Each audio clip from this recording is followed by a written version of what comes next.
Chapter 5. Now my brother is haunting me. I'm not going to lie, writing about everything that happened Friday took a lot out of me.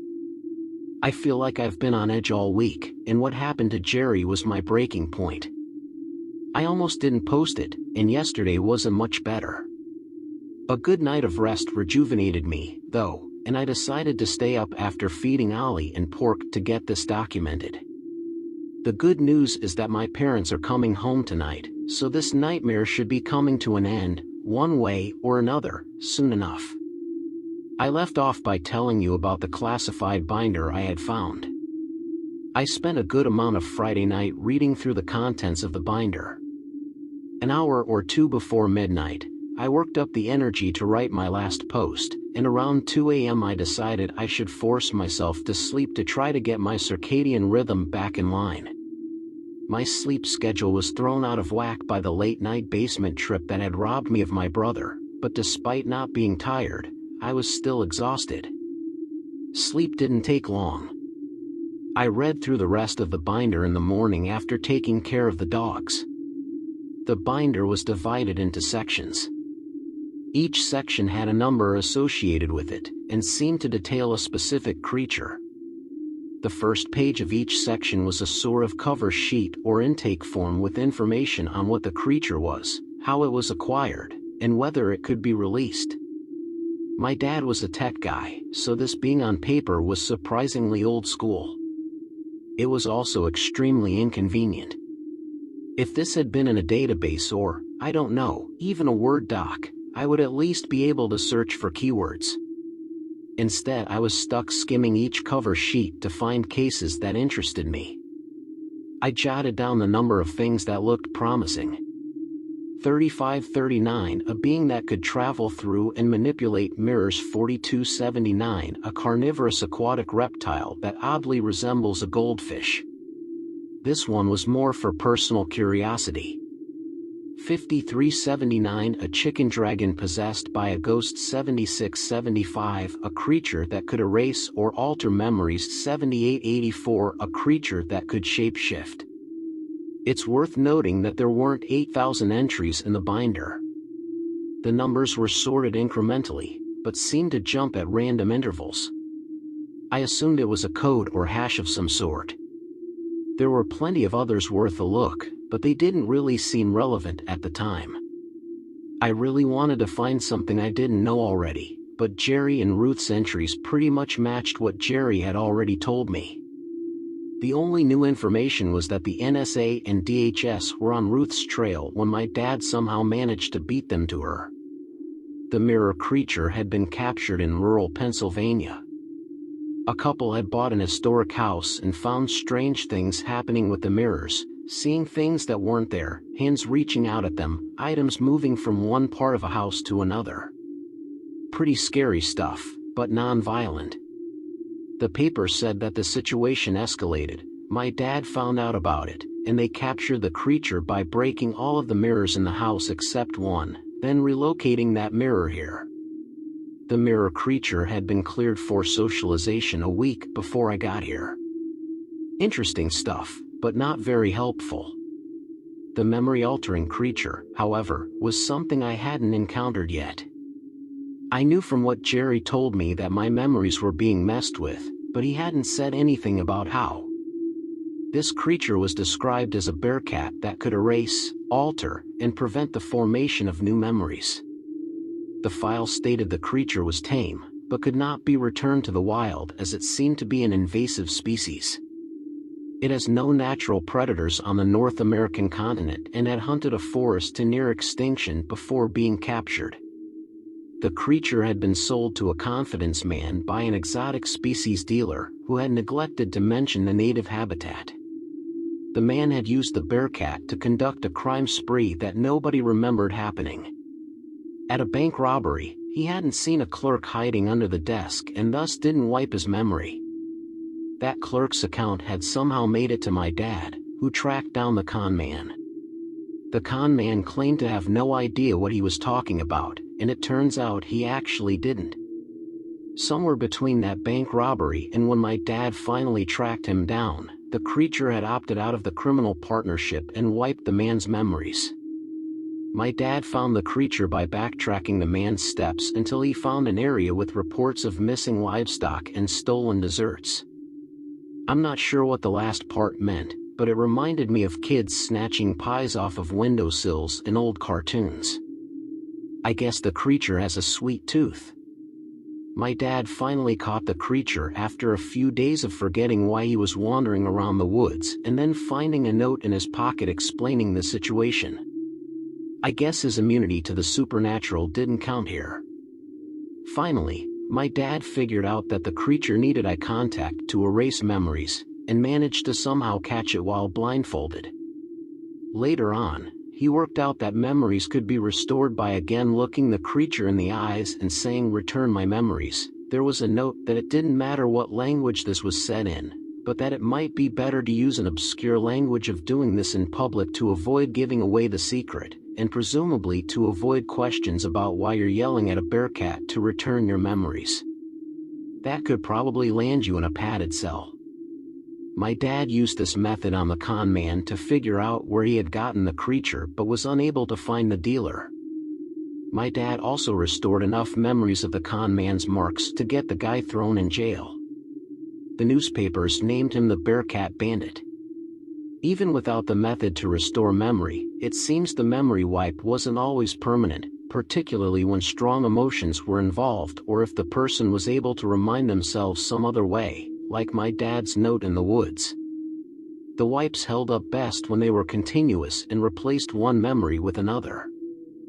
For example, someone might be convinced a door doesn't exist because every time they see it, their memory of seeing a door is replaced by a memory of just seeing a wall instead.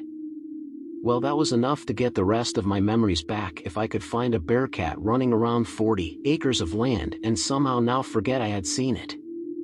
I jotted down "find bearcat," yell at it to give you back your memories, ask questions later on a paper and sign my name beneath it. I folded it in half and tucked it in my pocket. In all honesty, I was probably better off waiting for my dad to come back and yelling at him to give me my memories back. It was a bit after 10 a.m. when I finished reading through the binder, and I decided to check on my uncle. I hadn't heard anything from him since he had been brought to the hospital a few days ago. I decided I should call the hospital first. "Hi, I'm looking for information on a patient, Brian Wilkins. He came in with a head injury a few days ago. I'm his nephew." "Well, you're not a very good nephew. He checked himself out yesterday against medical advice. No calls or visits. He was in real rough shape when we got him." That seemed a bit unprofessional, but I let it slide. I should have checked up on him sooner, even with everything going on. "Oh, thank you." I hung up. I tried my uncle's cell this time. "Yeah. The robots try to kill you too?" He answered. "Not robots, no." "Where are you, Uncle Brian?" "Checked into a hotel in town. Figured you may still call me up for help. My asshole brother may have tried to kill me, but I won't hold that against you. Figured the other one would help you out though. Nobody told me he was going to stick around." "Who?" "Your brother." There was a pause between the words and the second came out harsh. "He tried to help me, but he isn't here anymore. Why don't you meet me in town for lunch? My treat, we can talk things out there. Old diner down off 29, Gyps." I agreed and made sure he was feeling up to it. He said he was and was looking forward to seeing me. With the change of plans, I had a few hours before I needed to head out to lunch. I decided to go sit in my brother's room for a while. I had heard activity in there the night before and I wanted to see if it was really him or if I had been imagining it. I walked in and there were two children's alphabet blocks sitting together on the ground facing the door. A small pile of blocks were stacked behind them. "Hi." Hi." I spoke out loud. "Jerry?" The block from the top of the stack behind toppled forward and rolled to sit next to the other two. Hip? I read. What does that mean? The original 2 blocks jiggled and flopped backwards. Yep. Well, that made a bit more sense. How do I know it's you? A shudder ran through the room, and a crash came from the closet. The door jiggled. I went over and pulled the handle. A rubber chicken fell out and almost hit me in the face. Ah, that's you all right, I said out loud. A block flew from the pile at my head. I ducked it and it cracked against the wall loud enough to sound like it would have hurt. Whoa, careful, you could hurt me. Another block flew at me, and it barely missed me. Are you mad at me? Why? The block tower lifted up in the air, and for a horrible second, I thought he was about to chuck the whole thing at me. It slammed back into the ground and blocks toppled through the room. From where I stood, I could see smiles and totem were spelled out. Another block flew at me. The closet door slammed behind me. The blocks all lifted again and bounced across the floor. What I saw didn't make any sense. The blocks couldn't have the letters for this to be spelled out. She is coming was in the center of the floor from my viewpoint. Around it were the rest of the blocks in groups of 3s. Run, run, run, run, run. One of the blocks flew at me and hit me in the shoulder. I looked back at the floor and the central message had been replaced by "Front door go. Run, you asshat." I heard coming from behind me, and I did. I booked it out, turned left down the half and skipped half the stairs on my way down. I grabbed my dad's truck keys off a hook by the door. I got out the front and locked the door behind me. I jumped off the porch and dashed out to the truck. This beater was old, but Dad kept it running, if not looking, in mint condition. I fired up the engine, bucked in, safety first, and looked up to see a normal-looking lady walking down the road from the guest house to the main house. I was kind of assuming that this was the creature Jerry fought in the basement because of his urgency upstairs. I had to draw her off of the house. The dogs were still there. The road to the guest house also served as the road past the guest house to the road. I considered my options for a second. One part of me wanted to try to run her down, but the fact that she might just be a normal lady trespassing on our property occurred to me. I also doubt that if she was up and walking around after her fight with Jerry and the Mirror Man, hitting her would do anything. Getting hit by a truck probably wasn't her secret weakness. I opted for off-roading it, which wasn't too bad in Dad's truck. The property at the front where the houses are is mostly cleared, and the ground is mostly level. I laid on the horn as I blew past the woman walking, in case I was being too stealthy, bouncing a rusted, old truck past her in the tall grass.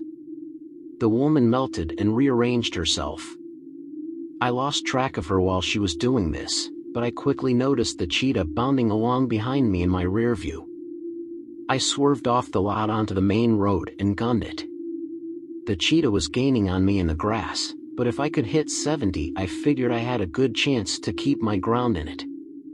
I had read once that cheetahs are sprinters, but they don't have the endurance to keep up with their prey on the long haul. I didn't know if that still applied when the cheetah was actually a shapeshifter. It turns out that it didn't matter. I was pulling away from the cheetah and it actually dropped out of my rear view. I hooped a bit and slapped the side of the truck through an open window. Then I heard an engine roar, although, it turns out, minus the engine. I looked back and didn't see anything. Then I looked up and saw a freaking dragon. This one didn't have a chicken head, and was closer to the size of a house than a cow. I'm pretty sure dragons aren't real, and if they were, I don't think they would be physically capable of flying, but I guess physics and reality don't apply when you're a big scary monster that can do whatever you want. A jet of flame sprayed down in front of me on the road. I floored it again, and shot through. The hairs on my arms singed next to the open window. I manually cranked the window up and turned on the AC. The cab had heated up a bit, but the truck seemed to be holding together for now. A blast of fire in the wrong spot, though, would definitely explode the gas tank and I'd go up like I was in a Michael Bay movie. I wondered briefly if my dad had given the truck monster fighting abilities. I mean, I wasn't expecting it to be a full-on transformer, but if he was driving around collecting creatures in this thing, it had to have something. I didn't do a full inspection, but I'm pretty sure it's just a normal truck. I had no way to fight a dragon, so running was my only option. I tried to think of something even remotely comparable. For some reason, I thought of an episode of Knight Rider where the Hoff was attacked by an Apache helicopter and managed to ground it with an EMP or something like that. Totally inapplicable, this truck is no kid, but it gave me another thought. When people are in car chases and trying to get away from a helicopter, they always get into a tunnel or something. There were no tunnels I knew of around here, but I was thinking maybe some tree cover. I threw out that idea pretty quickly. Trees are flammable. Only you can prevent forest fires. My last resort, then, was to try to make it to town. I wasn't entirely sure at the time that the creature wouldn't just slaughter the whole town to get me, but I had a feeling it wanted to avoid detection. Flying around looking like a dragon massacring villages is a solid way to attract attention. While I was lost in this train of thought, I had been swerving to avoid pillars of flames and was now going 105, down the highway. I didn't think a cop would pull me over for trying to escape a dragon.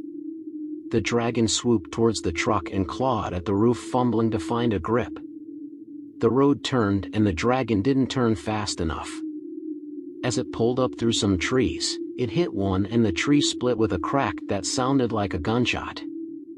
I had a bit of breathing room and tried to milk it.